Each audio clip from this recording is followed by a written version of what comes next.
Hello everyone, welcome back to the channel. In this video I'm going to walk you through an easy step-by-step guide on how to get approved for option trading on Webull. So make sure you watch the video to the very end so you don't make any mistake, and also hit the subscribe button because it helps me out. So to get started with the guide on how you can easily get approved for option trading. So if you're on the mobile app, log into your account and tap the menu icon at the bottom right, then tap with Webull security under brokerage account, then tap option trading, then tap apply for options, then fill out the required form, which is like experience, income, risk level, and all other information. Then choose your option trading level, which is level 1, 2, or 3.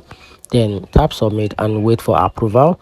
Then if you're on the desktop version, just log into your account as well. Then click your profile icon at the top right, then click account, then select option trading, then click apply for option, then complete the application form, then click submit and wait for approval. And that's it. Any video approved, if you did, turn on the notification button and subscribe for more. Thanks.